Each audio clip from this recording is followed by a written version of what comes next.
Hey guys, what's up? It's JR Cuber, and in this video, I'd like to show you my latest mod, the X-Cube Barrel.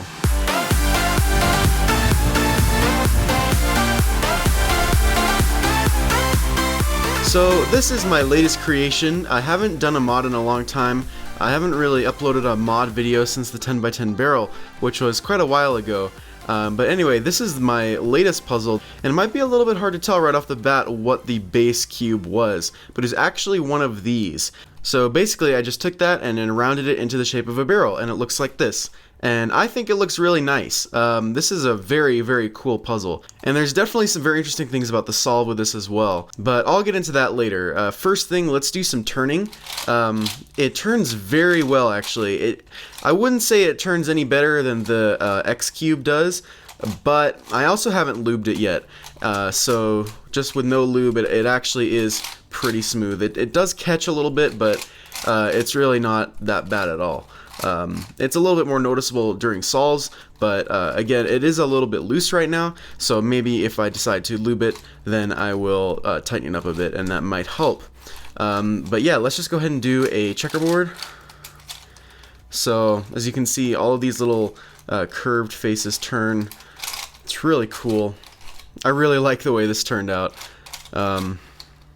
Now the idea for this puzzle actually came from a friend of mine. We were brainstorming puzzle ideas on something original that has never been done before that maybe I could do, and we thought of this, and I thought it was a really cool idea, so I decided to do it. And this was several months ago, probably actually around a year ago now, but when I moved recently, I kind of lost track of this puzzle. I didn't know exactly where it went, but a couple days ago I actually found it again, and it was almost done, and so I decided to finish it up, paint it and sticker it, and make a video on it. So here it is in the checkerboard.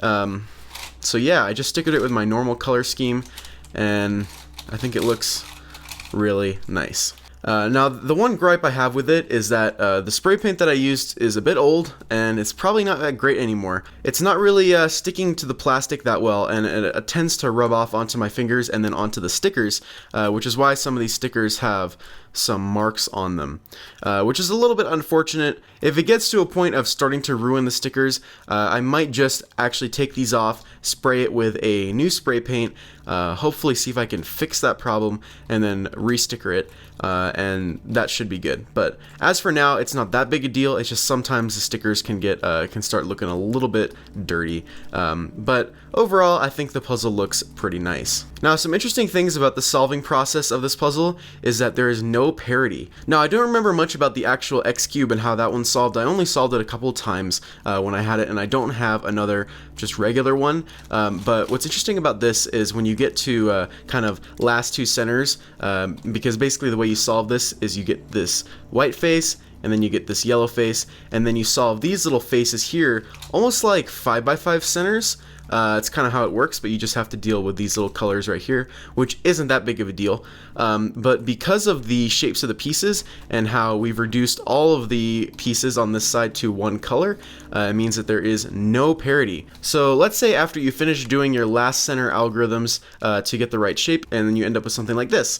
Now usually this kind of looks like a 4x4 type parity, and you may think, well, how would you do this on a puzzle that's kind of like 5 layers, you know? Well, what's interesting about this is since these two edges here are the same shape, you can do an edge swap of these two and these two, and it actually will solve the cube without, any other issues. So basically, because of the way these pieces are shaped, it gets rid of all parity with this puzzle. So it means that this cube is actually relatively easy to solve. I think now I will go through a full scramble and solve with you guys, just kind of to show you how it works. So let's go ahead and scramble it up. First thing we're going to do is start with all of these non-shape-shifting turns. I guess I did forget to mention that this puzzle does shapeshift, and it looks very nice when it's shapeshift. You'll see in a minute. So let's just go ahead and give this a good scramble. I guess the other thing I will mention about this cube is that it's a little bit hard to know when everything's aligned because the pieces are so close in shape. Oh boy, what have I done? Oh, it's this layer here. There we go. Okay. Because all these pieces are just about square now, it kind of messes things up.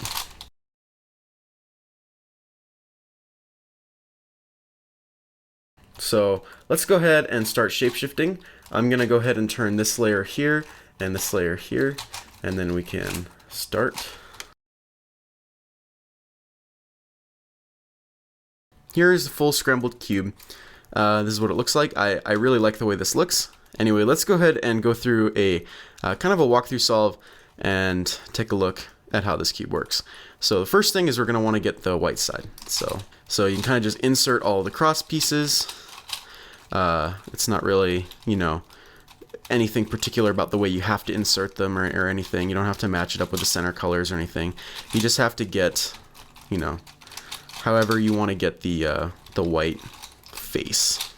So now I'm going to insert the corners. So I'll put that there. And this one here. And this one here. Okay, so we have the white side. Now we have to take all of these yellow pieces that are in the middle layer and put them on the top. So right now we have 2 that are in the top, and then let's see, the other 2 are here. So I'm gonna go ahead and just insert that one up into the top like that, replacing it with an unsolved. And then let's see, I'm gonna have to insert this one in up here using an edge swap for these 2, but I want to make sure I insert it like kind of bringing it up like that, so that it's not oriented, because then we'll have an L-shaped pattern. If I brought it in like this, let's say, and it was oriented, then we'd have one unsolved, and that wouldn't be good. So you can always just flip this around, but it's easier to just insert this edge in the right way the first time. And actually inserting it that way will give us our cross, and then we just have a soon.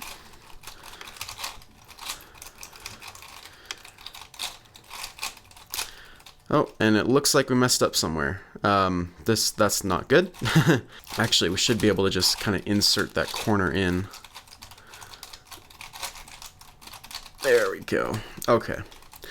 So as you can see now, we've kind of, in a sort of a way, returned it to a stage where we can rotate these faces. So now what we can do is work on these centers, which basically act like 5x5 centers, like I said.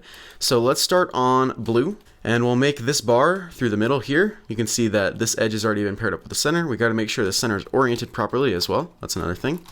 So we'll insert that. And then we'll create another bar along here, a yellow bar. So here's the other yellow corner. So let's see, we'll bring that up here and then rotate this corner like that so that the 2 match up. And now we need this edge in the middle, which is right here. So we will turn that around and bring that up like that. And then we can insert that in right up here. And now we'll get the other bar over here. So here is the one corner, the other corner is here. This is really just like bar building for 5x5 centers. It's really not that different. So then we'll create that bar, and then we will pair everything up like that, and then rotate it around just like that. All right, I guess we'll do orange next. Let's build this bar first, but as you can see, this center is not oriented properly. It doesn't sit flush with this edge, so we'll just rotate it like that, and now it does. Let's see, here's the other edge, so we'll insert that in just like that. Let's see, we'll do the orange-white bar next. So these 2 pieces are already matched up, so we'll match up this one with it. Just like that. Insert, actually nope, that needs to go in the other way. Like this. Or no? Oh yeah, okay, so that's right. This one needs to have yellow on it. So that's, sorry about that.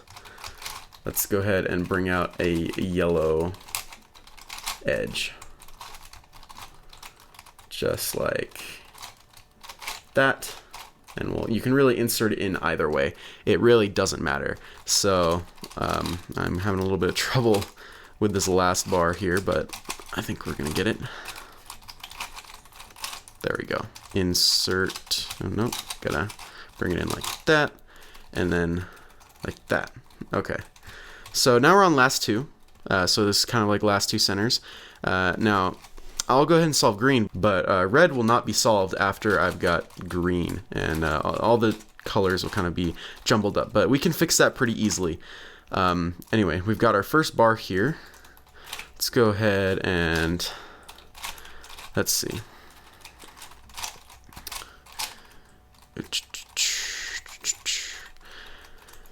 I haven't done that many solves on this cube, so it's still a little bit of a learning process for me, but it is pretty fun every time. All right, there we go. So we've got this bar here that we can insert right there, and then this piece can, let's see. All right, I'm gonna have to kind of, oops, someone's catching. All right.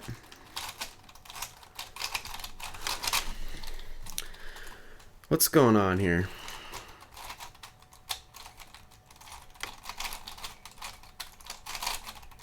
All right, there we go. So we can put in that one there.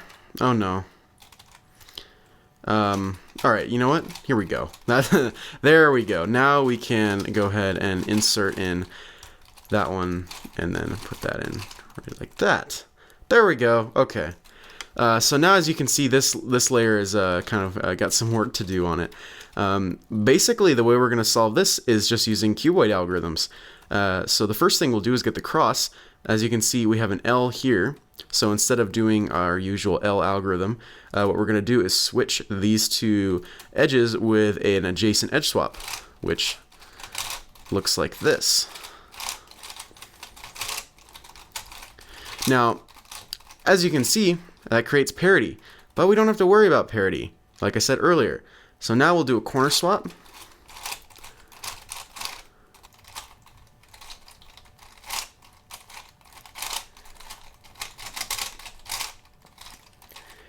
And there we go. So doing the corner swap swaps these two edges, but if we turn it like this, as you can see, we have the same case that I kind of set up earlier, where we have a two-edge swap here and as well as here. So that is very easy to solve, as you can see. That's very basic. So there we go, the cube is solved. Now we just have this rotated corner to deal with, because as you can see, it doesn't sit flush. That's also you can also just do that the way you would on a 3x3. So you can do a soon that way, and then I think this is an anti-soon left-handed, and then a U-perm, and you can swap, or you can rotate a center 90 degrees. And there you go. There's the solve. So it's not that complicated. It's pretty simple. Like I said, no parity, which is very helpful, and it's really fun. I've really enjoyed solving this puzzle. So yeah, this is the X Cube barrel. I'm really happy with it. Hope you guys like it. I'm not sure if I'll be making more of these, maybe to sell if you guys are interested. I'm not really sure. But I really like how this cube came out, and I'm excited to be back into modding again. I've got a bunch of new ideas and new puzzles that I want to make, and I can't wait to share them with you. Anyway, thank you guys for watching. If you guys like this video, give it a like, and if you haven't already done so, like my Facebook page, follow me on Instagram and Twitter, and of course subscribe. Thanks for watching, guys. Bye.